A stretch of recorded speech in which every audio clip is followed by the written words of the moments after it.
Tai sveiki susirinkę. Net nežinau, tokios atsakomybės, man atrodo, aš dar nenešiau visą savo gyvenimą. Tai iš tikrųjų be galo svarbus įvykis ir labai malonu, kad jūs iš tikrųjų tiek daug čia susirinko į šią salę, kadangi knyga ką tik šviežiai yra atkeliavusi iš spaustuvės ir Šiaulių dailės galerijai be galo yra malonu pristatinėti pirmąjį institucijos išleistą leidinį. Dar maloniau, kad jo autoriais tapo rašytojas Rimantas Kmita, tai kviečiu paploti. Ir Povilas Vincentas Jankūnas, jis yra architektas ir iliustratorius. Ir šį renginį moderuosiu aš, Roberta Stankutė, tai be galo didelė garbė ir malonumas. Mes šiandien pristatysim leidinį, kuris yra pirmas tokio formato leidinys Šiauliuose, pasakojantis apie Šiaulius per komikso formatą. Tai tiesiog gal reikėtų pradėti nuo įžangos, kaip mes tą leidinį sumastėm, sugalvojom ir kodėl čia šiandien Rimantas ir Povilas sėdi šalia manęs. Tai iš tikrųjų galerijoje mes ilgai mąstėme, kaip mums papasakoti jaunimui apie miestą, jiems suprantama kalba, jiems suprantamų formatu. Ir pagalvojom, kad komiksas yra pati geriausia forma, kurią galima atrasti tikriausiai ir bandyti komikso formatu papasakoti jaunimui apie miestą, apie miesto legendas, miesto įžymius žmones, įvykius, turistinius objektus, meninius objektus, ar ne, kuriais mes kiekvieną dieną žavimės, bet iš tikrųjų ir žinome jų istorijas, ar prisimename čia gyvenusius, kūrusius herojus, ar ne, kūrusius asmenis ir vietas, kurios kiekvienam iš mūsų yra svarbios. Tai visą šitai mes stengiamės sudėti į labai mažą formatą, kuris šiandien atkeliavo į Šiaulius ir ta kelionė taip simboliškai baigėsi šio leidinio čia ir tuo pačiu prasideda, nes leidinys tik šiandien pirmą kartą yra pardavinėjamas šioje mugėje ir jo pirmasis pristatymas labai simboliškai vyksta miestui svarbioje vietoje. Tai tokia ta mūsų kelionė ir tikriausiai reikėtų pradėti tiesiog nuo labai paprasto klausimo knygos autoriam, kadangi tai yra komiksas. Visgi autoriais aš vadinsiu šiandien abu šios žmonės sėdinčius čia. Rimantas yra teksto autorius, o Povilas Vincentas Jankūnas yra iliustratorius šios knygos ir Rimanto vaizduotas vaisių realizuotojas. Tai aš tiesiog noriu paklausti, kaip jūs jaučiatės dabar, leidinys ką tik pasirodė, jis yra visai šviežias, atkeliavęs iš spaustuvės ir tiesiog paklausti, kaip jūs jaučiatės pagaliau baigę tą 2 metų kelionę, nes su šiuo leidiniu tikrai visai nemažai užtrukome savo gyvenimo laiko.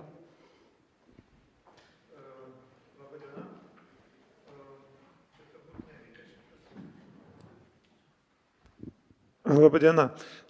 Tai visą laiką, aišku, malonu, kai jau yra pabaigta kelionė, yra rezultatas ir kai kūrinys pradeda gyventi savarankišką gyvenimą ir tavęs nebekamuoja, nebeužima tavo galvos.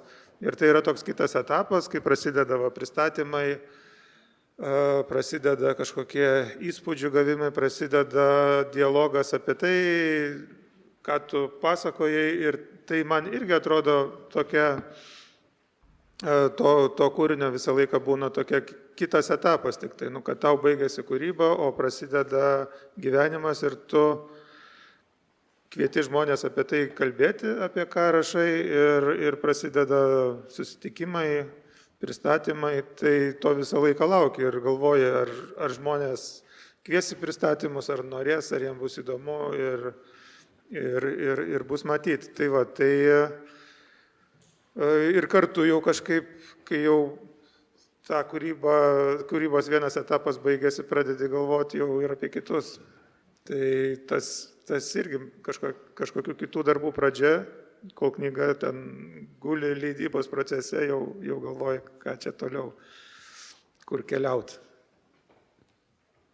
Kaip tau, Povilai? Ar girdžiuosi? Tai sveiki visi, smagu irgi būti čia. Ir man atrodo, gal dar svarbu nuo pat pradžių pasakyti, kad aš pats nesu iš Šiaulių. Tai čia toksai irgi momentas, kad daug ant mano pečių užgulė tokios kaip, aišku, iš gerosios pusės tokios atsakomybės, kad kaip prašalaitis turėjau atskleisti kitų žmonių mylimos gyvenamos vietos vaizdinį. Ir jeigu taip labai trumpai, tai mes turėjom nuostabią ekskursiją 22 metų vasarą ir per kurią atradau jūsų miestą ir susipažinau ir tikrai daug buvo labai teigiamų atradimų ir kuriuos visiems, su kuo susitinku, jeigu tik užeina kalba apie Šiaulius, tai pasakoju. Ir galbūt apie tą pabaigimo momentą, tai vat, galbūt šiandien galiu paminėti tokią tiesiog mintį, kad ilgą laiką kurdamas, aišku, naudojausi internetu ir įvairiom nuotraukom ir tik mintimis leidau laiką jūsų mieste, bet tas, sakykime, užbaigimo momentas galbūt tik tai vat dabar, kai šį rytą atvykau su traukiniu į Šiaulius, kai išlipau ir kai pamačiau tas vietas, kurios egzistuoja knygoje ir yra pavaizduotos, pro jas praėjau, tiek pro tą pačią traukinių stotį, pro universiteto pastatus, pro Valerijono vaistinę. Galbūt tada supratau, kad štai ta knyga jau egzistuoja ir galima tiek knygoje keliauti, tiek su knyga rankoje po miestą keliauti. Tai man gal tada buvo toks kaip užbaigimo momentas. Tai iš tikrųjų šiandien daug kartų mes vartosim tą žodį kelionę ir jis skambės įvairiausiais kontekstais. Tiek knygos pavadinimas, tiek ir apskritai pačių personažų likimas yra iš tikrųjų lemiamas tos kelionės ir keliavimo įvairiomis prasmėmis, tiek laiku, tiek erdve, tiek vietomis, tiek per savo asmenybės kažkokius papildymus. Tai Rimantai, gal aš paprašyčiau dar papasakoti skaitytojams, kurie dar tik laiko knygą rankoje ir tikriausiai mėgausi skaitimu šiandien vakare, į kokį pasaulį mes juos vedam ir su kokiais personažais mes supažindinam juos ir kaip gimė tie personažai. Gerai, tai kadangi tą žodį šiandien minėsim daug kartų, reikia gal nuo viršelio ir pradėti, nes tikri šiauliečiai iš karto sakys, kad čia kažkas negerai užrašyta, kelionė. Tai turėtų būti arba kelionė, arba kelionė. Tai iš tikrųjų viršelis yra paimtas, viršeliui panaudotas toks dailininko Gerardo Bagdonavičiaus sukurtas dizainas, jis tarpukariu šalia daugybės kitų dalykų kūrė ir tokius dizaino darbus ir čia buvo saldainio popierėlis, žodžiu, vienam iš šokolado fabrikų gaminusiems. Taip, saldainius. Žodžiu, gerai pažįstamas Birutės fabrikas. Ir mes pasiėmėm ir tą dizainą, ir tą užrašą tokį, ir truputį pakeitėm tik tai to kas buvo jame nupiešta. Bet o prasidėjo visa ta kelionė nuo to, kad Šiaulių dailės galerija pasiūlė sukurti komiksą apie Šiaulius, apie Šiaulių istoriją ir kartu, kad tai būtų toks ir Šiaulių mitas, kuris mitas atsako į klausimą, iš kur tai atsirado ir kas tai yra ar ne. Ir kartu tai būtų įtraukta daug Šiaulių istorinių asmenybių, daug Šiaulių vietų, daug Šiaulių kultūros objektų ir dar istorinių įvykių, man atrodo, žodžiu, mes pradėjom dirbti ir jie su Povilu mus pasikvietė, bet jie jau buvo parengę visą tokią lentelę, maždaug kas galėtų įeiti. Tai žodžiu, aš gavau užduotį sukurti istoriją, sukurti mitą, gavau daug turinio ir dar, kad tai būtų ir istorija, ir pritaikoma ekskursijoms, edukacijoms. Labai lengva užduotis. Ir kad patiktų ir jaunimui, ir tai būtų bendra, žodžiu, bet man tai patiko. Aš galvoju, tu gauni tokį paketą paruoštą jau, su labai konkrečiais norais. Bet aišku, galerija į patį kūrybinį procesą tai nesikišo ir leido daryti kaip nori ir nebūtinai ten žiūrėjo, ar viską mes įdėsim, įtrauksim, nes tai buvo nelabai įmanoma.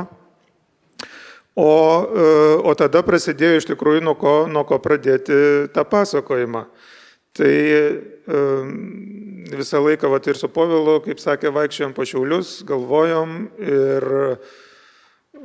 ir į muziejus dar kartą eini, vis naujos parodos ir aš kalbėjausi ir su nemažai žmonių, kurie vienaip ar kitaip tyrinėja tą Šiaulių istoriją ir bandžiau suprasti, kokia jinai yra.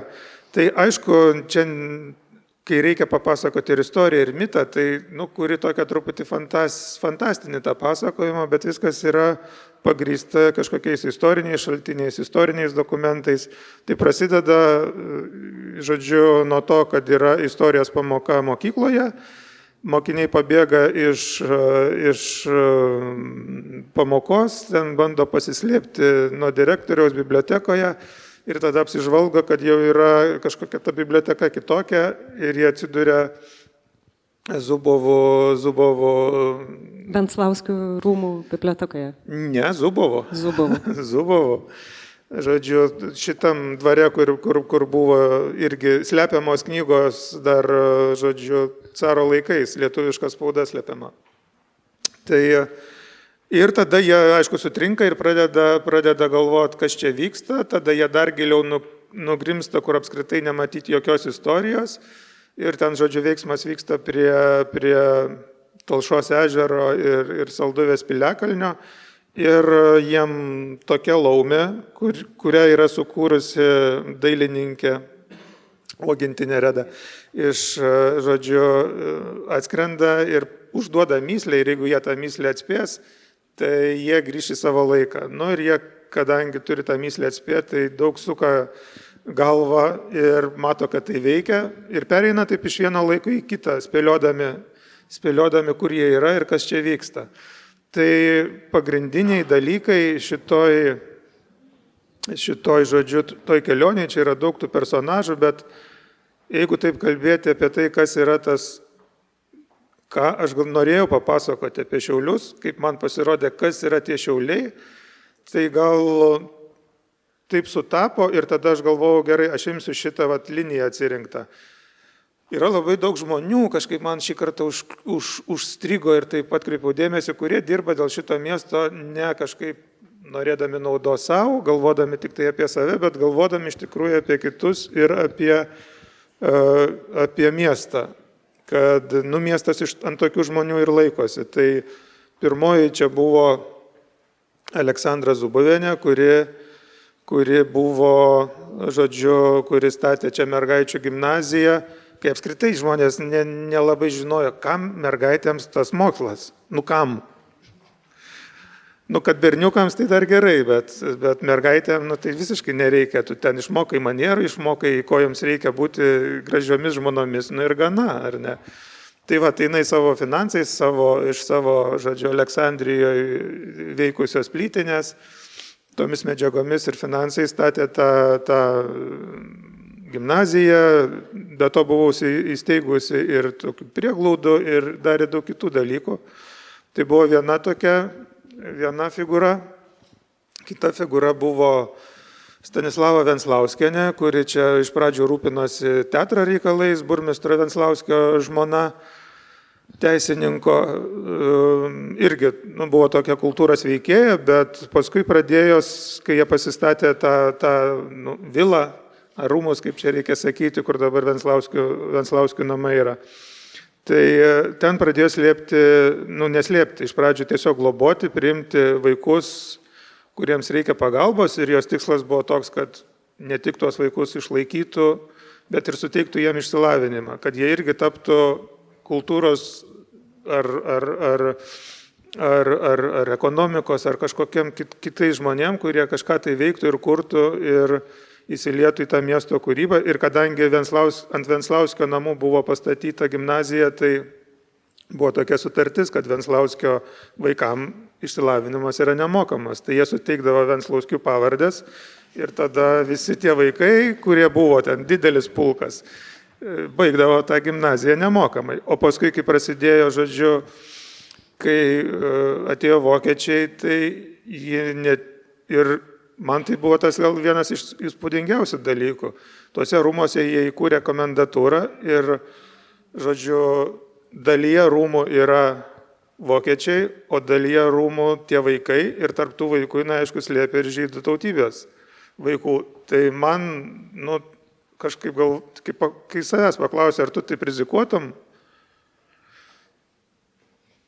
tai tada noris apie tai papasakoti, žodžiu.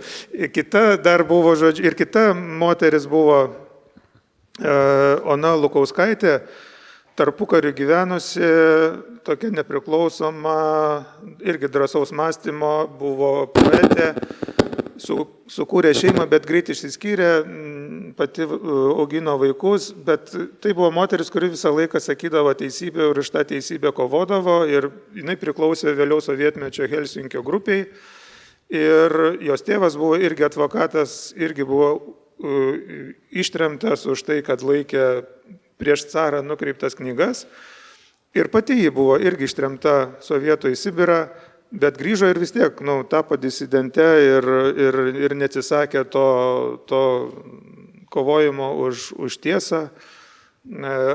Tarkim, buvo reikalavimas išvežti knygas sovietmečių, tos, kurios netinka ar ne, tai jinai atsisakė jas naikinti. Ir, žodžiu, kadangi jinai nebuvo turtinga, įtakinga kaip Zubovienė arba Venclauskienė, tai mokėjo savo laisvę, ar ne, važiavo į tremtį. Ir tai čia tokia gal moterų tokia linija, kai mes dar vaikščiojame, man atrodo, Tai vat aš prie to ir noriu klausimo ir sustoti, nes kai Rimantas ir Povilas ir mes susitikome Šiauliuose, iš tikrųjų nebuvo to pirmo mąstymo, kad iš tikrųjų tiek daug moterų mūsų miestą kūrė ir jos yra mums iš tikrųjų svarbios. Tai kaip jos atsirado šituose puslapiuose ir Tai va, kažkas ir pasakė, mes kalbam ir tie mūsų konsultantai ir gidai pasakoja, vardyje pavardės ir taip toliau. Ir kažkas sako, bet kažkaip moterų mažai. Galvoju, maždaug nėra. Ne, taip nebūna, kad nėra. Ne, aš sakau, palaukit. Ir kai pradėjau kurti ir buvo toks, matyti, dar vienas iš tų, kad parodyti. Nes vyrai labai daug daro už tai, kad jie užima tokias pareigas, ar ne, tai tu užimi ten teisėjo, advokato, ar ten burmistro, ar dar kažko ir tu darai, ar ne. O moteris dažnai daro iš to, kad jos yra šalia tų vyrų, kurie yra įtakingi, bet jos daro tai, kas yra irgi svarbu ir taip gal mažiau oficialu, mažiau pagrįsta jau esančių kažkokių tai įstaigų, institucijų veikla, ar ne. Grinai iš savo tokio asmeninio intereso. Tai man tas atrodo gerai, tai tu, būdama kažkokio, tarkim, turtingo ir svarbės pareigas užimančio vyro žmona, tu paukoji savo asmeninį laiką, savo asmeninius finansus ir dar viską atiduodi, kas tau pagal jokias pareigas nepriklauso. Tai man atrodo yra daug kažkaip rimtesnis apsisprendimas. Bet vienas yra, ir iš vyrų, ir aš kaip pagalvojau, aišku, daug čia buvo galima dėti, bet mano knygos be regbio turbūt niekaip negali išeiti, tai įdėjau tą liniją, kurie dirba dėl miesto, žodžiu, Irmanto Kukulskio veiklą, kuris yra vienas iš vairo klubo vadovų ir regbio federacijos vadovų, bet kuris daro šalia, gal irgi ne visi tai žino, šalia sporto. Yra įsteigęs vaikų dienos centrą, rengia senjorų namus ir kažkaip jam labai rūpi, visiškai tai nesusijęs su kažkokiu sporto veikla, jam rūpi, kad tie vaikai nepražūtų gatvėje, jam kažkaip sunku yra žiūrėti, kai ten senjorai neturi centų nusipirkti duonos, tai žmogus, kuris ir regbiui daro labai daug, bet ir šalia regbio randa laiko jėgų daryti tai, kas iš tikrųjų neneša jokios naudos, bet rūpesčių tai užkrauna labai daug. Tai vienas iš tokių pavyzdžių, kur tu matai ir šiandien, kad nebūtų visa tai vien istorija, ar ne, atrodo, kad tokie žmonės gyvena tik tai anksčiau. Dabar mes tokių nepažįstam. Daug jų yra, tai vienas iš to,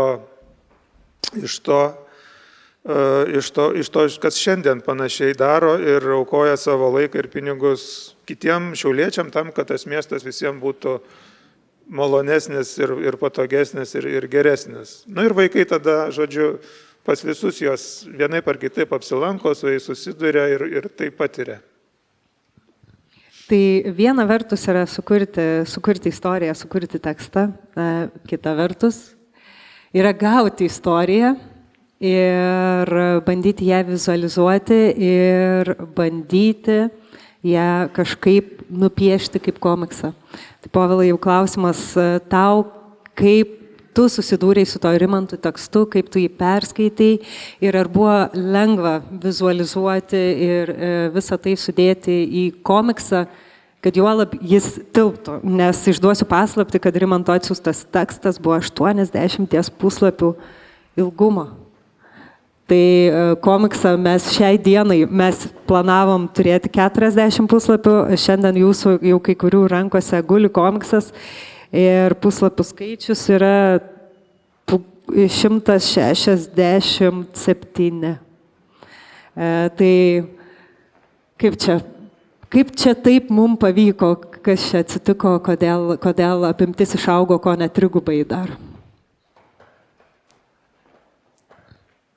Iš tikrųjų, tikrai planavom mažesnį leidinį, bet gerai pamenu, kad ir Rimantas minėjo, kad jam, jeigu užsiveda ir dega tą mintim, tai daug parašo ir tikrai, kadangi pats, sakykime, kaip kūrinys kalba apie ne kažkokią tai konkrečią giją ar kažkokį tai laikotarpį, bet bendrai apie miestą. Ir tikrai miestas turi labai daug ką papasakoti ir manau, kad čia tikrai labai sudėtinga užduotis buvo kažką tai nubraukti ir atsisakyti vieno ar kito žmogaus, ar istorijos, ar pastato. Tai dėl to ta apimtis buvo didesnė negu planuota ir manau, tai iš tam tikros pusės natūralu. O kalbant apie komiksą kaip vizualinę mediją, arba komiksai vardinami kaip sekos menas, jeigu taip labai trumpai apie tai, bet aš susidūriau su tokia, kaip, sakykime, formulė, kad vienas puslapis grožinio teksto, arba kad ir tokio teksto kaip pjesės gal formatu, dažniausiai išsirutulioja į 2 puslapius vizualinę kalbą, 2 puslapius komikso. Tai dėl to tas Rimanto tekstas tiesiog yra padaugintas iš 2 ir tas sakykime, puslapių skaičius tiesiog taip natūraliai susiformavo. O ar buvo lengva? Manau, kad ne. Tai vis tiek, bet nežinau, ar verta gilintis, kodėl čia sunku. Ta prasme, viskas, ką darai, tas reikalauja pastangų ir tai yra natūralu. Tai, o pati transformacija, jeigu šiek tiek apie tai, tai galima paprasčiausiai įsivaizduoti, kaip turime, tarkim, pavyzdžiui, kokį Hario Poterio romaną ir jis buvo tam tikrų metų perkurtas į filmą, tai tokia kaip įvyksta ekranizacija. Tai kadangi čia jau iš mano patirties nėra pirma romano adaptacija, tai aš kažkaip susikūriau savo tokį kaip žodį, kad tai yra komiksizacija, kad turimas tam tikras tekstinis kūrinys ir jisai yra perverčiamas į kitą žanrą, jeigu taip trumpai, arba jeigu dar kažkokios konkretesnės kitos dalis domina, tai galima toliau paklausti. Aš dar norėjau pereiti, vis tiek mes, kai kalbame apie komiksą, tai vis tiek yra 2 žmonių kūrinys, bet viena vertus yra parašyti tekstą, tada tą tekstą vizualizuoti, kita vertus yra ir bendras bendras procesas ir bendras kompromisų irgi ieškojimas, nes komiksą lygiavertiškai žaidžia tiek vaizdas, tiek tekstas. Tai Rimantai, aš irgi gal noriu ir jūsų klustelti apie vis tiek. Jūsų tekstai jau visomis, ko ne įvairiausiamis formomis po tuo Šiaulius ir ne tik po Šiaulius vaikšto, mes einame į spektaklius, mes lankomės ekskursijose, mes kiekvieną dieną praeidami bulvare matom slapukų gidus su jūsų tekstais. Ir dar vienas toks formatas kaip komiksas. Kaip jums sekėsi priimti tą bendrą kūrybinį procesą, pamatyti savo tekstus dar ir tam komikso formate? Vat ir dabar vartant, koks tas jausmas, koks tas bendra kūrybinis procesas ir kaip sekėsi ieškoti kompromisų ir kartais juos atrasti. Tai kažkaip man tas komandinis darbas turbūt iš regbio dar laikų yra suprantamas ir artimas, nes tu vienas komandoje ten nieko nenuveiksi ir varžybų nelaimėsi, jeigu vieną žaisi, tai tu turi derintis prie kitų ir kartu daug leisti laiko. Tai mes su Povilu turbūt tą fazę šiaip bendrai iš sugalvojimo, ką atsirinkti, kaip čia pasakoti, irgi daug laiko kartu leidom. Paskui jau aš kažkaip truputį kurį laiką perėmiau aš padaryti, tada kai Povilas gavo, jis ten truputį irgi kai kuriuos siužeto vingius dar patvarkė, padailino taip pagal komikso logiką, nes iš tikrųjų kiekvienas žanras turi tas savo taisyklės. Bet aišku, jeigu tai būtų, aš iš pradžio apie tą lentelę, kai kalbėjau, jeigu būtų reikėję viską sudėti, tai ir būtų turbūt puslapis ten vienai asmenybei ir meno kūriniui ir dar turbūt ir tos 40 puslapių nebūtų tilpę. Tai man tas visą laiką svarbu. Aš, man atrodo, pirmą dalį parašiau, daviau Povilui, pasižiūrėjau, kaip jis verčiasi į komikso, tada supratau ir ten daug ko atsisakiau ir pradėjau pasakoti gerokai trumpiau. Tai nežinau, man tai visą laiką smalsu žiūrėti, kaip atrodys kita forma ta mano kūryba. Ir komiksas iš tikrųjų, jis yra beveik kaip filmas, tik tai, kad nereikalauja gal tiek investicijų, bet tu turi tokį, kaip filme eina kadrai ar ne, ir tas montažas, man visą laiką norėjosi išbandyti tą montažą, nes žiūrėdamas filmus aš kažkaip pavydėdavau, kad, tu pavyzdžiui, teatre negali tokio smulkaus ir staigaus montažo padaryti, ar ne, kadrais. O čia gali, ir tas yra labai faina, ir gali žaisti ir tarp realybės ir fantastikos migruoti, ir tau nereikia kažkokių didelių investicijų. Aš dabar šiaip atsivertęs esu tokį vieną puslapį su Jaučio žvaigždyno, žodžiu, atspindžiu Talšos ežere. Tai aš gal noriu truputį papasakoti apie tą savo, kaip kūriau tą ir istoriją, ir mitą, ar ne, tokie. Visą laiką kažkaip ieškai kažkokių simbolių ir ieškai jų patvirtinimo toj istorijoje. Tai tarkim, turime mes herbe jautį, ar ne, ir su to jaučiu aš esu ir anksčiau truputį žaidęs, ir dabar galvoju, nuo ko čia pradėti. Tai mes pradedam nuo Buleinės, truputį nuo tų brolių Buleinių istorijos, ir jie paskui vėliau dar pasirodo. Tai yra broliai Buleiniai, tai yra, tada galvoju, yra herbas, yra krepšinio klubo talismanas toks jautis, ar ne, ir daugybė kitų dalykų, ar ne, televizoriai, tauras ir panašiai, ir galvoju, kaip čia padaryti. Ir aš kažkaip, pavyzdžiui, pasižiūrėjau, tai kaip atrodo Jaučio žvaigždynas. Ir pasižiūrėjau, ir čia yra tokia viena tiesė, kitas toks atsišakojimas, viena žvaigždė tokia ryški. Ir ta tiesė man kažkaip pasirodė kaip žemėlapyje, grinai kaip eina tas kelias nuo Rygos į Tauragės ten ir Sovietsko pusę. Ir kitas atsišakojimas ten eina kažkur link Salduvės, link ten. Tai galvoju, čia yra žvaigždynas, yra miesto planas. Ir tu tada supranti, kad mitui tai labai tinka, nes visi mitiniai miestai yra įsteigti ar ne pagal kažkokį dangaus planą. Visi mitiniai miestai turi planą danguje. Tai galvoju, tai šitas Jaučio žvaigždynas yra Šiaulių miesto planas danguje. Ir tokių visokių, ir, kaip pasakyti,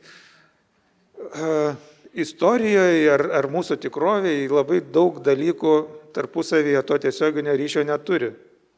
Bet man atrodo, kad meno kūrinys ir yra toks, kuris tuos ryšius pamato, juos parodo ir jie tada susikuria mūsų sąmonėje.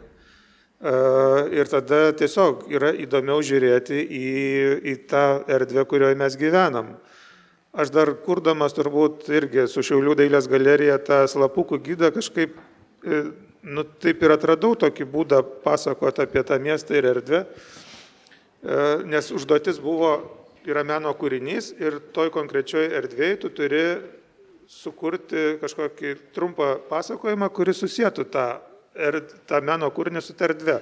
Iš tikrųjų, tai nėra jokių ryšių, ar ne menininkas kažką padaro, galerija sugalvoja, arba menininkas galvoja, kad bus toj vietoj, ir tu žiūri toj vietoj ir galvoji, tai kaip čia dabar daryti.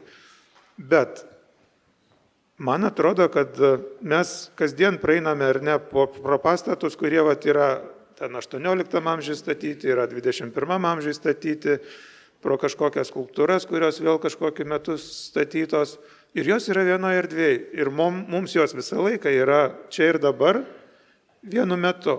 Kai mes pradedam taip pasakoti taip, kaip reikia, tvarkingai, mes išraikiuojam chronologiškai, jos neturi tarpusavį jokio ryšio, jos nutolusios, bet realiai mes jas patiriam kaip esančias šalia, ar ne? Tai man tada visi tie Jaučio žvaigždynai, koks nors krepšinio klubas ir broliai Bulionės, kurie per tą Buliaus, pavyzdžiui, ar ne, pasakojimą, jie yra čia ir dabar vienu metu.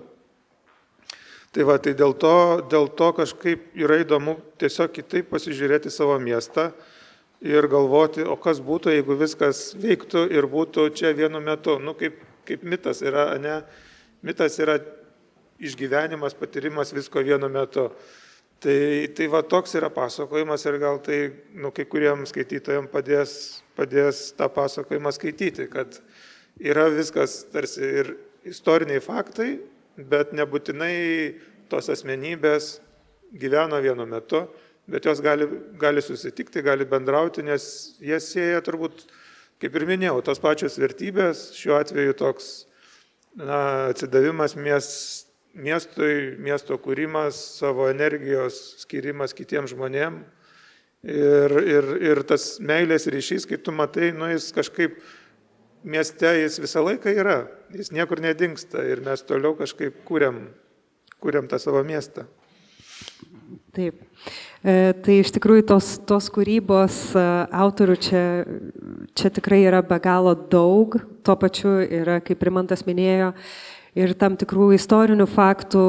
Leidinio gale jūs rasite rodyklę, kuri išsamei jums dar atsakys į kai kurios klausimus ar juos papildys, apžvelgs tam tikras asmenybės, leidinyje paminėtus ir panaudotus tam tikrus asmenybių vardus arba leidinyje veikiančius tam tikrus faktus ar vietas. Ir kam bus įdomu, tikrai galima pasigilinti ir vaikščioti po miestą, net laikant leidinį rankose ir savo pačiam bandant atsakyti, kas man yra visgi tas miestas, kur aš čia vaikštau, kokiose vietose ir laike aš pats gyvenu. Ir mes knygos gale taip pat turėjom prašymą jums parašyti savo mito sampratą, kadangi mes irgi pradėjome galvoti apie tai kas visgi yra tas mitas, kas mums patiem yra tas savoka mitas ar ne, ir kaip mes norim tą mitą suvokti ir kaip suvokti Šiaulių mitą ir apie ką mes visgi šitame leidinyje pasakojam. Tai aš gal norėčiau pakviesti kiekvieną iš jūsų, tiek Povilą, tiek Rimantą, paskaityti tuos savo parašytus laiškus apie mitą, kurie irgi daug paaiškina, kodėl vieni dalykai leidinėje pasirodo ir kodėl jie iškyla tokia keistas, sakykime, skritulio elipsės tokiamis formomis ir viskas sukasi vienyje, bendrame laike, bendroje susitikimo erdvėje. Tai jeigu galima, gal Povilai, gal tu nori pradėti nuo savo užrašyto teksto apie mitą ir kas jis tau yra ir kaip tu pats atsakei savo į tą klausimą, kas visgi yra tas mitas. Taip, tai pakankamai irgi įdomus sprendimas, nes dažniausiai knygose vis tiek būna prie autorių parašyta, kas jis toks, kada gimė, ką darė. Man patinka, kad šį kartą mes liekam, sakykime, daugiau ar mažiau anonimiški, bet skaitytojai gauna galimybę išgirsti, sakykime, mūsų mintis. Tai iš mano pusės mitas arba tiek bendraja prasme, kalbant apie miestus, tiek kalbant apie Šiaulius, susidėliojo taip. Tai įsivaizduokime miestą. Iš tamsaus pasąmoninio rūko mums iškyla pilkšvų ir žalsvų atspalvių paveikslas. Stačiakampiai daugiabučiai, vienas kitas senovinis rūmas, didinga bažnyčia, puškuojančio traukinio bėgiai ir kelios gamyklos su rūkstančiais kaminais pašonėje. Visus tarpus užkamšome smaragdinę žalumą ir padabiname ežero mėliu. Miestas lyg ir stovi, bet kažko vis dar trūksta. Ko? Ogi žmonių. Tų nedidukių figūrėlių be paliovos zujančių pirmin ir atgal tarp įvairiausių mūsų sukurtos erdvės kampų ir užkampių. Keista, bet žmogeliukus pridėti į šią kompoziciją prisimename paskiausiai, nors pradėti visat turėtume būtent nuo jų. Kažkas juk nuridino tą pirmąjį bažnyčios akmenį, statė rūmus, kūreno gamyklų krosnis, gyveno, liūdėjo ir džiaugiasi tuose namuose. Įvardyti ar bevardžiai tai darė ir daro iki šiol, nes be jų mūsų įsivaizduojamas miestas būtų tik betikslis plytų, betono ir stiklo kratinys. Būtent žmonės kūrė šio miesto gyvastį, būtent jie prisimena ir saugo jo istorijas, būtent jų mintise ir yra gyvas miesto mitas. Tai labai trumpai, tai aš turiu architekto išsilavinimą ir galbūt tas ateina iš jo, kad mes dažnai projektuojam pastatus, bet labai dažnai būna, kad žmonės lieka pamiršti. Tai čia tokia gal irgi iš tos teorijos ateina, kad žmogus pirma, o po to pastatas, miestas ir visa kita. Tai iš mano pusės šitaip susipynė tos gijos. Paskaityti, nes gal kai kas ir kartojasi. Vienu metu visi mieste kada nors gyvenę, dirbę, kariavę ir mylėję mums šnabžda savo istorijas. Kapinėse guli ir stačiatikiai, ir katalikai, ir sukilėliai, ir jų budeliai. Kapinių laikas yra vienas. Mirusieji saugo atmintį. Kapinės gina nuo užmaršties. Sauginiai pirmoji apgyventa vieta Šiaulių žemėje. Ginkūnai didžiausios miesto kapinės. Mitas saugo ir gina. Mes susitinkame per miesto šventes, minime miestui svarbias datas, pagerbėme miestui svarbus žmonės vėl ir vėl. Mitas yra pakartojimas. Atsikartoja nelaimingos meilės, atsikartoja pasiaukojimas ir gerumas, atsikartoja išdavystės. Mes pasakojame apie miestą viską vienu metu. Vaikštome, žvalgomės ir mūsų žvilgsnis, slysdamas nuo vieno pastato prie kito, nuo vieno atminties ženklo prie kraštovaizdžio, perkelia mus per epochas. Tai patiriame kasdien, jokios magijos. Tiesiog mitas veikia dabar. Gal irgi porą komentarų apie tą savo mito supratimą ir kas yra tas mitas, kurį jūs kūrėte, nes visgi diskusijos pavadinimas ir veda mus link to ir ką mes ir norime ir neperduoti, kad tai yra tik viena iš versijų, viena iš kažkokio bandymo papasakoti istoriją apie miestą dalių, kurią kūrė taip pat ir menininkai, ir ne, vaikštantis šio miesto gatvėmis. Tai taip, man atrodo, kad mitas tai yra, taip, kai kažkoks tai pasakojimas, bet jis yra juk visą laiką ir įpareigojimas, savotiškas priminimas, kokia yra teisinga pasaulio tvarka. Tai man norėjosi, kad mes su ta knyga savotiškai susikurtumėm ritualą ir žinotumėm, kaip, arba galvotumėm visą laiką, kaip mes galim prisidėti prie miesto kūrimo ar ne, kad šitas Šiaulių mitas ar Šiaulių tradicija mūsų įpareigoja ir, sakykime, iš tikrųjų čia gal ir ne visai atsitiktinai ir ne vien mano kažkoks tai atsitiktinumų suverimas čia, kur minėjau tos asmenybės. Nes iš tikrųjų Šiauliuose buvo gana stipri ta ir socialdemokratinė tradicija, ar ne, rūpinimasis kitais, ir čia laisvamanių tokia buvo viena iš gausiausiai gyvenamų ir susitelkimo vietų, bet kita vertus ir katedra tam mite yra svarbi erdvė, kuri irgi puikiai įsipaišo į tą miesto mitą. Tai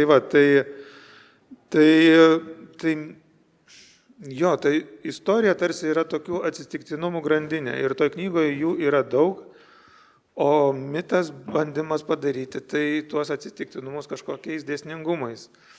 Tai pavyzdžiui, vienas toks dalykas, čia Povilas kažkaip pradėjo galvoti, ta mūsų komiksų istorija nėra ilga ir vienas pirmųjų ar pats pirmasis komiksas pasirašytas Šiliečio slapyvardžiu pasirodė Kaune 22 metais ir vadinosi Vokiečių okupacija Lietuvoje 1915-1919 metais. Ir žodžiu, jis pasirodė su slapyvardžiu ir tai buvo Šiauliečio kūrinys, žodžiu. Pirmą komiksą Lietuvoje išleido Šiaulietis, slapyvardžiu Šilietis. Ir tas žodžiu, ten vokiečių dar administracija norėjo tą leidinį kažkaip tai, kad jis būtų išimtas, neplatinamas ir taip toliau. Bet vėl čia toks, tada Smetona pasipriešino ir sakė, viskas, kas ten pavaizduota, yra tiesa. O ten buvo vaizduojamos vokiečių okupacijos visokios baisybės. Tai tas, žodžiu, Šilietis buvo Jaroslavas Rimkus, dailininkas, publicistas ir irgi patyręs tremtį. Tremtį patyrė kartu su savo sūnumi Vyteniu Rimkumi, puikiai jums žinomu dailės istoriku, kuris vėl buvo Bogdanavičiaus mokinys. Žodžiu, ir be Bogdanavičiaus mes darbų, tą Šiaulių vaizdą, informaciją, kraštotyrinę medžiagą ir visą kažkokį tai vizualinį kontekstą irgi jo neturėtumėm. Ir tada matai, kaip visą tai kažkaip susisieja. Ir iš tikrųjų, nenori pradėti galvoti, kad nėra čia kažkokių tai, nėra atsitiktinumų, kad yra kažkokie tai dėsniai, ar ne. Galbūt taip galvoti mums yra kažkaip saugiau ar ramiau, ar ne, kad mes galim kažkaip toj tvarkoj tada elgtis. Bet ta tvarka, kaip sakau, mus gal ir įpareigoja tada dirbti truputį dėl kitų. Man atrodo, ir Šiaulių dailės galerijoje visiškai nebūtina leisti tokių sudėtingų projektų. Jie puikiai gyventų ir be to, nes iš tikrųjų tai parašyti tekstą tai yra vienas, bet kai prasideda piešimas, prasideda leidyba, prasideda derinimas turimų finansų, turimų idėjų, turimų visokių galimybių, tai yra toks didelis, ilgas, varginantis procesas ir būtumėt gyvenusios daug paprasčiau be šito leidinio, bet ne, reikia joms. Taip, reikia Šiauliam šio leidinio ir mes kažkaip esam tuo įsitikinę. Aš dabar kažkaip pagalvojom, kad jūs iš tikrųjų tai atlieka tą įpareigojimą mito, kurį mes čia sukūrėme ir darot ne tik tai, kas pagal pareigas priklausytų, ar ne? Jau paklūstat jam. Dar vienas svarbus momentas, kadangi laiko mums lieka vis mažiau, o dalykų, apie kuriuos norėtųsi pasikalbėti, tikrai yra, tai jeigu kas turėsit kokį klausimą, irgi mielai kviečiu jį sugalvoti ir galėsit autoriams užduoti. Tačiau ir mūsų apsisprendimas, tas galvojam, kad būsim labai originalūs čia dabar siūlydami jaunimui, suaugėliams atrasti Šiaulius ir pažinti Šiaulius per komikso formatą, o patys kūrimo procese buvom apstulbinti, kad tai jau seniai įvyko 1940 metais. Beje, Povilas yra įsigijęs Šiliečio pirmąjį komiksą. Ir jį vartėm ir būtent leidykloje sėdėdami ir apsisprendėme, kad visgi reikėtų šį leidinį dedikuoti Šiliečiui, taip tarsi vėl grįžtant į tą ratą, elipsę ir tą visą mitą tarsi kuriant ir atrodo, kaip Rimantas ir sako, vienas su kitu atrodo susijungia, tai reikia tiesiog gal duoti laiko tiems žmonėms susitikti ir kūrėjų išmislų, kad jie iš tikrųjų galėtų ten susitikti ir pasikalbėti, tas pats Povilas Višinskis, Greimas ir Šiaulių kunigaikštis, apie tos pačius meilės reikalus ir juos aptarti ir atrodo bendražmogiškos temos yra paliečiamos. Ir skaitai tą komiksą ir iš tikrųjų, ir mes irgi gavom ir tarsi naujai atradom ir jį perskaitėm ir atrodo leidom leidinį, kuris skirtas jaunimui ir miesto pažinimui ir atradimui, bet iš tikrųjų mes, man atrodo, parašėm leidinį, kuris yra kiekvienam žmogui ir apie žmonės apskritai. Tai net nėra leidinys, manau, apie Šiaulių miestą, tai yra leidinys apie žmonės, apie kiekvieną iš jūsų čia sėdinti, nes jūs irgi dalyvaujate miesto gyvenime ir vienaip ar kitaip vaikštate gatvėse ir kuriate tą miestą ir kuriate požiūrį į šį miestą. Tai kiekvienas iš čia gyvenančių žmonių, man atrodo, yra labai svarbus ir mano klausimas, galbūt vienas iš paskutiniųjų, tiesiog gal ir Povilui yra skirtas, kadangi tu esi ir komiksų entuziastas ir apie komiksus žinai be galo daug. Lietuvoje vis dar yra kažkoks, man atrodo, tokia dar stigma, kad komikso žanras jau būtinai tik jaunimui, jau suaugę mes čia negalim pasimėgauti šio žanrų. Tai kaip mums Lietuvoje sekasi priimti tą komiksą? Kaip tau pačiam atrodo ir ar iš tikrųjų jis yra apie vaikams skirtas, nes kaip matot iš autorių pasakojimo, tai iš tikrųjų sudėtingos temos ten yra, mes dar kai kurių dalykų net nepalėtėm, čia yra visas skyrius skirtas Šiaulių getui, su tuo susijusiems dalykams, tai tų sunkių temų komikse tikrai yra ir ar jis yra jaunimui, ar jis yra visiems. Dar galiu pasakyti, kad dar netgi šiek tiek pajauninai tą leidinį Šiliečio, nes jis yra išleistas 1922, tai iš karto ten po visų nepriklausomybės kovų ir po to karo. Ir dar gražus, iš tikrųjų, tai kaip visas tas susidėliojo, tai kai gavau Rimanto tekstą, tada ir pats dar daugiau pradėjau domėtis ir būtent vizualiai domėtis. Tai yra tokių laidų ciklas, kurios vadinasi Stop juosta. Jos pradėjo pasakoti apie Kauno modernizmą, bet tas išsiplėtė ir štai yra prieinamos internete 3 laidos apie Šiaulių modernizmą. Ir natūralu, kad jie visada išsiplečia tarp kitų pasakojimo apie miestą ir tų laidų pačiam gale buvo štai interviu su Vyteniu Rimkumi. Jisai pasakoja apie savo kurtas knygas Sibire, kur jisai nupaišė knygutę ir jį ten 10 metų už tą knygą gavo kalėti ir galų gale visiškai atsitiktinai jisai sako, tėtis irgi kūrė tas knygas ir tada taip prasprūdo, kad čia pats pirmasis iš esmės pasakojimas vaizdais Lietuvoje. Tai man iš karto tas labai prilipo, vien tik tai tas slapyvardis Šilietis irgi siejasi su Šiauliais ir toje knygoje irgi egzistuoja vaizdų, kur yra paišoma, kągi tie vokiečiai darė ir Šiauliuose, bet ir aišku ir visoje Lietuvoje. Ir man dar labai gražu buvo tas, kad knyga buvo išleista 22 metais. 1900, o šį komiksą mes neatsitiktinai pradėjom po 100 metų. Lygiai po 100 metų.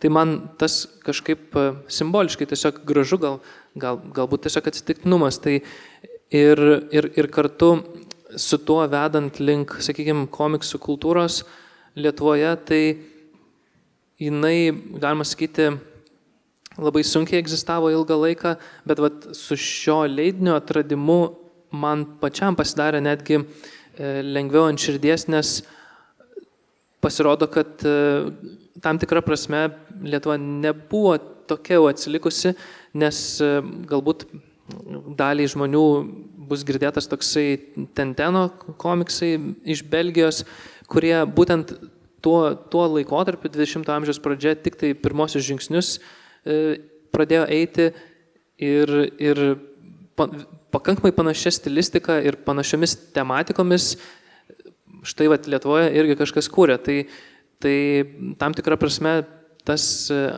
atsilikimas neegzistavo, jis ėjo daugmaž koja kojon. Tai gal vat to jau sovietmečio periodu buvo vis tiek nutraukta ta gija.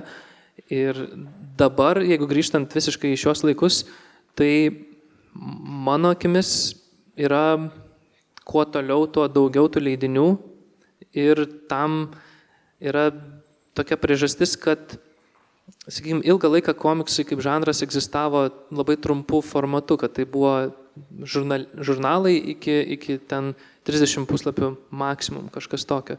Tai jau savaime rodė jų kaip tam tikrą piniginę vertę ir tam tikrą ir kultūrinę vertę, kad tai yra greitas leidinys ir greitas skaitinys.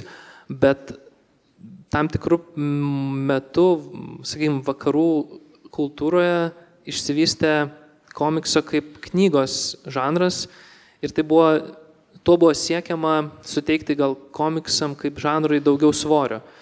Atsirado komiksai apie holokaustą ir įvairiausias, ir nuo to prasidėjo, kad suvokimas, kad iš esmės, kaip galima parašyti knygą arba nufilmuoti filmą apie bet kokią temą, tai galima ir sekos menu arba vizualiniam priemonėm kalbėti irgi apie visiškai kokias tik norim temas ir išsireikšti taip, kaip norisi. Tai tą reikia dar iki galo suprasti ir manau, kad ilgainiui, jeigu viskas klostysis teigiama linkme, tai tas žanras, manau, kad ir toliau vis populiarės ir galės būti atrastas.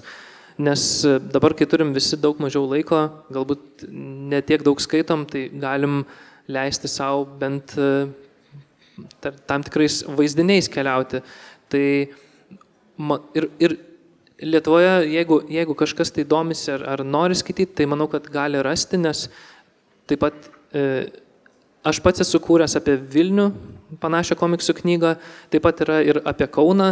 Puikia knyga Santakos nežinoma Kauno istorijos, tikrai labai rekomenduoju pabandyti surasti, nors labai nedideliu tiražu yra išleista. Keletas dar kokių rekomendacijų, tai galite susirasti komiksą apie tokią pakankamai išskirtinę sovietmečių gyvavusią bičių muzikinę grupę merginų, kas irgi yra daugiau ar mažiau primiršta istorija, bet pakankamai smagiai papasakota būtent komikso žanrų.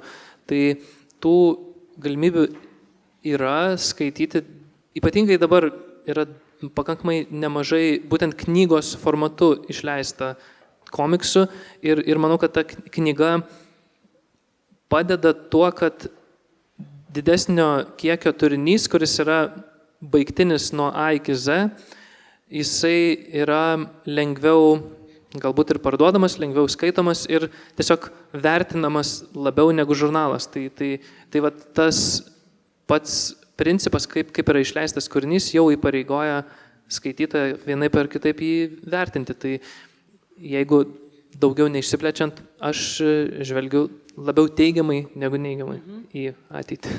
Taip. O dar, Povilai, tiesa, mes irgi diskutavom ir čia gal ir Rimantas papildys, diskutavome, ar visgi palikti komiksą, ar pavadinti visgi šį kūrinį grafiniu romanu. Tai gal ir apie tą pasirinkimą, Rimantai, gal ir jūs galite pakomentuoti, kaip iš tikrųjų mums dar elgtis ir apeliuoti su tom savokom čia Lietuvoje, nes užsienyje gan drąsiau atsiranda tas užrašas grafinis romanas, o Lietuvoje dar kažkaip įprasčiau matyti tą tiesiog užrašant komiksas. Bet yra toks skirtumas tarp 30 puslapių komikso ir visos istorijos, kuri yra papasakota jau šiek tiek išsamiau, nevengiant faktų, nevengiant istorinių kažkokių tai detalių. Ne, tai taip, bet aš galvoju, tas grafinis pas mus kažkaip ateina su tom knygom, dažnai yra verčiama kaip grafinė novelė, nors angliškai yra romanas. Pas mus kažkaip taip tokia kalkė tarsi vertimo. Ir kartais, nežinau, man gal aiškiau yra, kad tai yra komiksas, kaip Povilas sako, yra toks, tiesiog vaizdų seka, ar ne? Tai reiškia, kad istorija yra pasakojama, o romanas, yra tiesiog gal savo apimtimi didesnis kūrinys.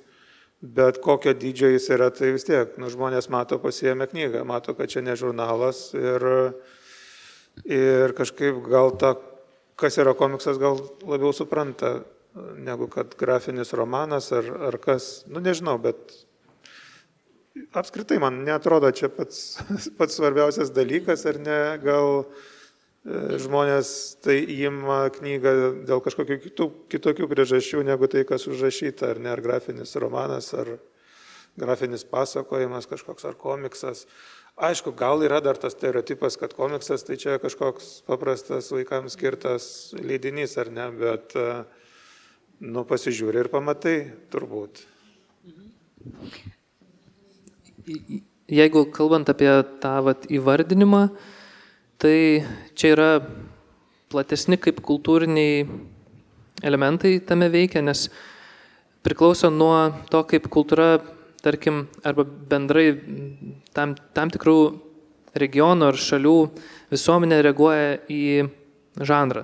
Tai pavyzdžiui, tiek Japonijoje, tiek Prancūzijoje, kaip komiksas yra laikomas pakankamai vertinga medija ir Prancūzijoje tai bandė desnė, Japonijoje tai manga, jie turi savo pavadinimą tam žanrui ir su tuo pavadinimu ateina tam tikros kaip jau mintis ir kažkokios tai jausminiai elementai, kurie iš karto sufleruoja, kaip tu vertini tą meno ar tam tikrą kitokią žanrą ar kūrinį.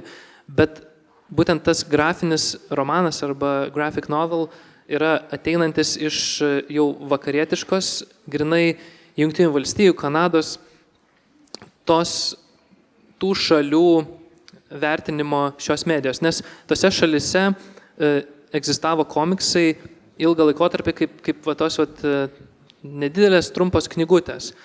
Ir apie 70-80 metus, kai susikūrė nauja kūrėjų karta, norėjusi, kad jų kūrybą vertintų aukščiau ir kai ta karta savo kūrinius sudėjo į knygos formatą, tai, sakykim, daugiau gal negu 100 puslapių, 150 įvairiai, jie sukūrė tą pavadinimą, kad atsiskirtų nuo paprastų žurnaliukų. Bet tai vyko būtent toj, sakykim, vakarų visuomeniai ir tai buvo grinai siekis tam tikro kitokio vertinimo ir nusikratyti šleifo, kadangi pats žodis komiksas ateina iš žodžio komiškas, juokingas, paprastas. Tai jau tas pats žodis tam tikrą turi savo svorį ir tas svoris tiesiog toliau pereina. Tai čia yra tokios, sakykime, 3 pagrindinės komiksų kaip kultūros. Lietuvoje tos kultūros, sakykime, sovietmečių tai buvo karikatūros tik tai, bet tokios kaip komiksų kultūros beveik nebuvo. Tai ir tada dabar, kai mes jau bandom kažką tai kurti, susidurėm su tokia dilema, kaip mes tą vadinam. Ar mes turim tą stigmą, kad tai yra juokingi ir vaikiški paveikslėliai, ar mes jos neturim. Tai iš esmės yra dar pakankamai baltas lapas, kurį reikia užpildyti, tai vat, kai kurie kūrėjai išsikovoja savo grafinės novelės kaip ale aukštesnio kūrinio pavadinimą, kiti bando galbūt kalbėti suprantamesne kalba ir vadina iš karto komiksas, nes žmonėm tai yra jau pažįstamas kažkiek žanras. Tai čia, jeigu įsigilinusi tą būtent kaip savokų prasme, tai iš manęs daug maž būtų tiek. Mums liko visai nedaug laiko, tai aš tiesiog noriu užduoti vieną dar tokį klausimą, kurį vis atstengiuosi užduoti autoriams. Kaip jūs įsivaizduojat knygos skaitytoją? Ko jūs tikitės iš skaitytojo? Tai va toks paprastas klausimas. Aš manau, kad skaitytojas turėtų būti smalsus, kuriam būtų įdomu sužinoti kažkokių istorinių dalykų apie miestą, apskritai apie istoriją ir toks atviras ir, nežinau, pasiruošęs dar ir visokiem netikėtiem posūkiam.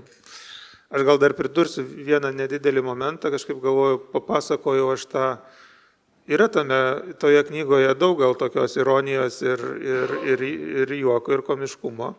Tai jeigu papasakojau čia apie tokį atsidavimą moterų ar ne daugiausiai, tai vyrai atlieka tokius vaidmenius, kurie būtų priskirti moteriams šitam komikse. Yra toks Sudaužytų širdžių klubas, į kurį susirenka Vismantas Bulionės, Algirdas Julius Greimas ir Povilas Višinskis.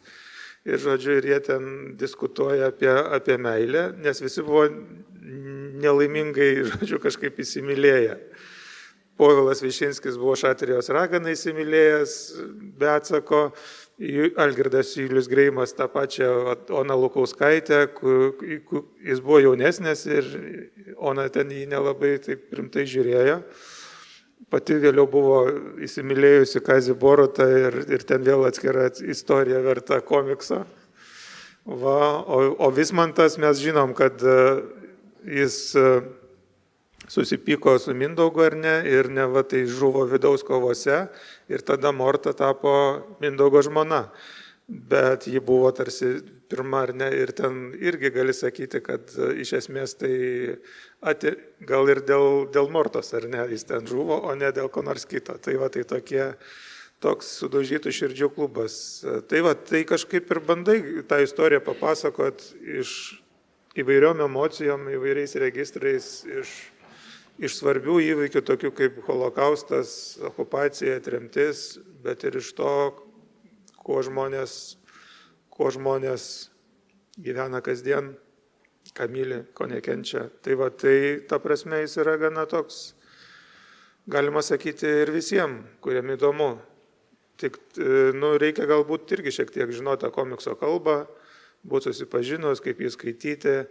Mano mama pasiėmė, pavyzdžiui, vakar pavartyti, ir kažkaip galvoja paskaitysiu, bet paskui sako, oi, tai čia dar reikia ir žiūrėti.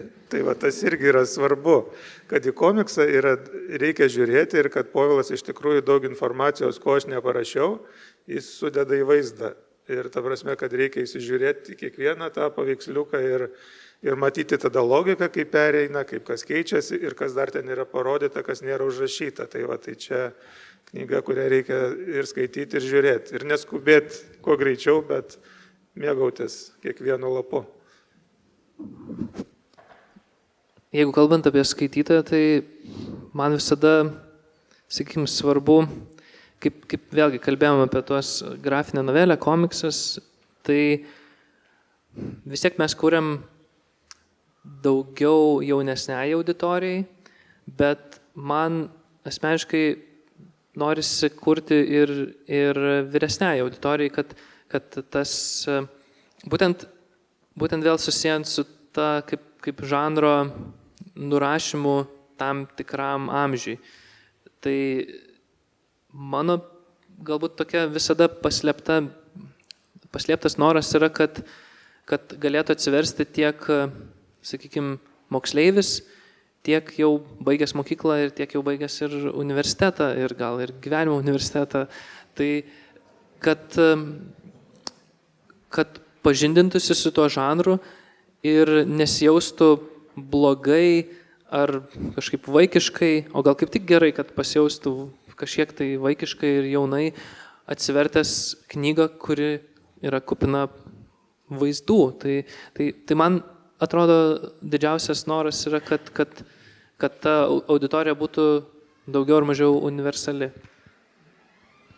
Tai bent jau mano požiūriu, kadangi aš šią knygą skaičiau tikrai ne vieną kartą ir mes kartus išgyvenome tokius 2 įtemptus kūrybinius metus. Ir norisi tiesiog jums be galo padėkoti tiek Rimantui, tiek Povilui už tai, ką jūs padarėte dėl Šiaulių, kad šis leidinys šiandien gulėtų čia ant stalo ir jau gulėtų ir kai kurių skaitytojų rankose. Kas norėsite įsigyti leidinį, tai galėsite padaryti Apkabink mėnulį stende, jis yra visai netoli mūsų ir šios erdvės. Svarbiausia, ką aš noriu akcentuoti, kad tai iš tikrųjų yra pasakojimas visiems mums apie mus ir čia net yra parašyta ant knygos nugarėlės paskutiniai žodžiai. Miestas turi savo mitą ir tu esi jo dalis. Tai iš tikrųjų mes kiekvienas kūrėme, vaikščiodami Šiauliuose, kūrėme šio miesto mitologiją, prisidedame prie miesto būties, jį įamžindami savo akise, savo ar ne fotografuodami jį ir tuo pačiu jame gyvendami. Tai jeigu kas turėsite kažkokį klausimą, tai galite jį mielai užduoti, tik kviečiu pakelti ranką ir galbūt ateiti arčiau, kad galėčiau jums duoti mikrofoną. Ar bus kas nori paklausti Rimanto ar Povilo dar kokio klausimėlio? Jeigu, matau iš galo norintį žmogų.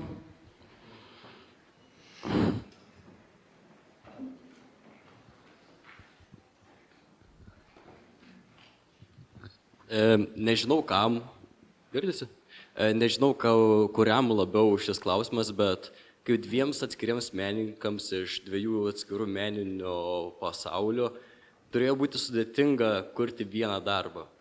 Ir ar buvo kažkoks lūžio taškas, kuris padėjo geriau suprasti vienas kito darbą ir kaip bendradarbiauti ties šiuo kūriniu? Man atrodo, kad čia yra gal daugiau net panašumų, nes mes abu esam tie žmonės, kurie pasakoja istoriją. Aš irgi, kaip rašytojas, visą laiką, man istorija yra labai svarbi. Tai tu susišneki ir supranti, kas istorijai yra svarbu, ar ne, kas yra siužetas, kas yra veikėjai, kaip jie turi būti vystomi, kaip vystomas siužetas, kas yra kulminacija. Tai nieko nereikėjo iš tikrųjų aiškinti. Aš prisimenu, nusiunčiau Povilui tekstą ir jis iškart, tai čia va kulminacija, čia tas, čia anas. Ir iš tikrųjų yra turbūt daug bendrumo negu kažkokių skirtumų. Tai kažkaip tik tai taip, ta komikso kalba, prie kurios truputį Povilas derino, ji šiek tiek skiriasi ir aš ten gal ne visą laiką taip surašiau, kad jau taip idealiai tiktų komiksų ir tik tai nupiešti, ką aš parašiau. Truputį Povilas kai ką ir pakeitė, bet ten tokie smulkesni dalykai. Tai nežinau, kaip Povilai čia iš jo pusės. Man nebuvo sunku bendradarbiauti, nes čia yra toksai irgi įdomus momentas, kad galima pasakyti, kad Rimantą aš pažinau net prieš susipažįstant su juo gyvai, nes aš tiesiog buvau skaitęs jo knygas, tą patį Pietinę kronikas ir iš esmės beskaitydamas knygą tu turi galimybę pabendrauti su tuo žmogum vienas prie vieno, nes tu skaitai kažkieno kito mintis ir tam tikrą prasme jau pažįsti tą žmogų ar jo mintis. Ir netgi kuriant ir šį komiksą, perskaičiau ir Remygą, tai kur irgi turi daug tam tikrų mitologinių sąsajų su šita knyga. O jau bendraujant ne tik knygos puslapiais, irgi tam tikrų momentų gaudavau iš autoriaus tekstą ir skaitydamas jį vėlgi toliau tęsi tą bendravimą ir supranti, kas svarbu ir ką reikia išlaikyti.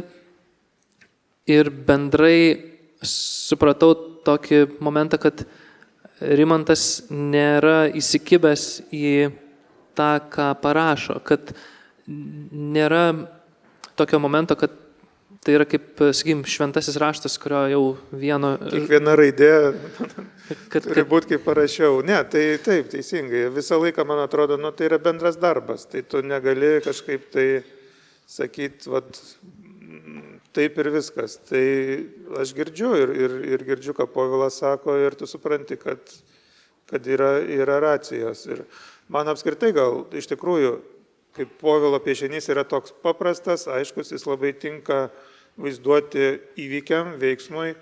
Tai aš, jeigu būtų kitas menininkas, kuris būtų tapęs, daręs kažkokį tai ten labai ekspresionistinį su daug šešėlių, tai vėl tas pasakojimas būtų mano kitoks ir aš būčiau turbūt taikęsis prie jo, o su Povilu supratau, kad reikia labai, labai aiškiai, konkrečiai rutuliuoti istoriją ir eiti per tikslą ir tam uždaviniui tas gal ir labiau tiko, nes reikėjo labai daug greitai pereiti Šiaulių istorijos. Tai bendrąja prasme tikrai... Lūžių nebuvo. Ne, nebuvo tokių momentų. Taip, gal dar turi kas klausimą. Taip, prašau. Sveiki, Aurelijus. Po vieną klausimą kiekvienam. Planuojat, ką nors su Šiaulių tematika dar susijusi? O dailininkui, ką sužinojot apie Šiaulius, bet dirbdami prie tos knygos? Ar pakeitėt nuomonę apie Šiaulius? Aš visą laiką planuoju ir dabar jau yra spastai, iš kurių aš nebeištrūksiu, nes pradedi vieną, ir sakiau, pavyzdžiui, kodėl apie Oną Lukauskaitę ir nepadarius atskiro kažkokio pasakojimo ir apie kitus, žodžiu, pradedi gilintis ir matai, kiek ten tų istorijų. Ir anksčiau tai taip neplanavau, bet dabar gal ir, nežinau, gal ir būsiu toks Šiaulių rašytojas. O konkrečiai dabar tai rašau, gal jau ir galima sakyti, man atrodo, kad vis tiek kažkas bus. Rašau dar tokią Pietinio kronikų vieną variaciją, tęsinį, žodžiu, ten irgi užsikroviau papasakoti, paimti vieną personažą iš Pietinio kronikų ir papasakoti jos vienos merginos istoriją ir kaip jinai mato tą Pietinio kronikų istoriją ir savo istoriją. Tiesiog man atrodo, kad viena istorija buvo apie to meto tokį paauglį, tai to meto paauglės išgyveno Šiaulius gerokai kitaip. Ir ten nebuvo tiek daug kažkokių tai, gal buvo, bet jis buvo daug pavojingesnis ir niūresnis miestas merginom tuo metu. Daug, žodžiu, kitaip patirtas. Tai konkrečiai dabar bandau šitą, bet personažai ir dabar iš komikso ir aktoriai juokiasi, kad ir iš Remygos galima daryti ten kai kurių kitų personažų, žodžiu, istorijas ir rašyti toliau, tai visi tie personažai atrodo, tu uždarai knygą, pabaigi ir palieki juos ir jie dingsta tau iš galvos. Ir eini rašyti kitų, o šitie kai kurie taip įsikabina. Ir buvo filmavimas ir, pavyzdžiui, ta aktorė, kurią aš jau buvau sugalvojęs, kad aš darysiu turbūt tęsinį iš tos personažės, žodžiu, perspektyvos. Kažkaip tai buvo, kad ji buvo pati autentiškiausia tame filme. Mes kai filmavom, buvo toks momentas, kad tu darai ten kostiumus, viską, kad atrodytų kaip tų laikų, bet žvilgsniai tų jaunų žmonių yra kažkokie kitokie. O kai aš pamačiau tą, žodžiu, ten tą editą daro, man šiurpas nuėjo, atrodo, kad kažkas tai iš tų laikų. Irgi tokie sutapimai, kurie, ir jie mane irgi tada, gerai, tai aš jau turiu tą mintį, kad su ta personaže darysiu, reikia kažką daryti ir nebelaukti, nes kažkas rodo ženklus ir tas personažas veržėsi. Ir dar vienas buvo momentas, aš jau sėdžiu bibliotekoje, vartau to meto jaunimo spaudą ir būdavo jaunimo spaudoje tokie laiškeliai. žodžiu, apie savo meilės reikalus. Ir ten vienas laiškelis apie tai, kaip, žodžiu, mergina rašo, kad čia meilė yra gražu, bet tu įsimyli, jis prie tavęs neprieina, nepakviečia per šokius šokti ir, žodžiu, ir ta meilė nėra jau tokia lengva ir taip toliau. Ir tai yra to romano anotacija, nes tai yra apie nelaimingai įsimylėjusią merginą be atsako. Ir pasirašo Edita. Galvoju, Edita man rašo laiškus jau į spaudą, tai kad aš rašyčiau, tai nebėra kur trauktis, reikia daryti. O Povilai, kaip tau Šiauliai, ar dar sutiktum leistis į kokią avantūrą kartu su mūsų miestu? Taip, tai jeigu bendrai, tai atvažiavau į Šiaulius kaip be kažkokių tai ten, sakykime, kaip būna iš ankstinių nuomonių su tuščiu lapu ir bendrai dėl tam tikrų priežasčių esu išmokęs, kad ir kur, tarkim, keliauji, kad ir į kokį mažą ar didelį miestą ar vietovę, visur gali atrasti tų perlų ir įdomiausių kažkokių tai istorijų ir lokacijų. Tai taip pat ir čia, kuo daugiau giliniesi, kuo daugiau domiesi, tuo daugiau atrandi ir man gal viena iš tų labiausiai įstrigusių istorijų, tai kuri nepateko į knygą, nes galbūt sužinojau ją jau vidury kūrybos, tai yra Vlado bitės, tokio inžinieriaus, sakykime, jo gyvenimo detalė, kad štai, man rodos, netgi šioje pačioje gatvėje, kur yra biblioteka, tik tai kitoje gatvės pusėje, ten pavažiavus stovi jo namas, kurį jisai projektavo su užsakymu. Ir štai turtingas asmuo užsako iš jo pastatą, o jo architektas susidraugauja su to užsakovo dukra. Ir taip gaunasi, kad per tą pastato statybos laikotarpį jisai susitokė su ta dukra ir užsakovas jam jų jaunai naujai šeimai atiduoda tą pastatą. Tai taip gavosi, kad Vladas... 15:30 konferencijų salėje mūsų laukia Volodymyro Zelenskio knygos Žinia iš Ukrainos ir Serhijaus Rudenkos knygos Zelenskis pristatymas ir diskusija. Dalyvauja Algimantas Kasparavičius, Herkus Kunčius ir Donatas Nuslys. Didžiojoje skaitykloje Ivonos Ežerinydės prozos knygos populiariausias dabar ministerijos pristatymas ir pokalbis. Dalyvauja Ivona Ežerinydė ir Kurtė Šulcienė. Tai va, tai tiesiog ir galų gale tokiu būdu jisai apsigyveno tame name. Tai man pasirodė tokia graži tiek gyvenimo, tiek meilės istorija ir tokių istorijų, jeigu tik tai žinai kur, tai visada surasi. Tai tikrai galiu pasakyti, kad teigiamas įspūdis ir visiems paskui šitą istoriją ir visi kiti lieka sužavėti ją. Tai manau, kad viskas labai puiku ir taip pat šitas komiksas irgi yra to įrodymas, kad nebūtų galima pripiešti tiek puslapių, jeigu nebūtų ko pasakoti. Tai ir yra dar daugiau, negu mes sugebėjom tiesiog įdėti. Tai manau, kad yra ko džiaugtis ir didžiuotis. Tai tikrai yra istorijų ateičiai, kurias tai reikia rasti laiko, ar ne, o mus jau kviečia eiti į kitus renginius. Tai labai dėkoju visiems šiandien atėjusiam pasiklausyti. Dėkojam autoriams ir knygą galite įsigyti Apkabink mėnulį stende. Ačiū Jums labai.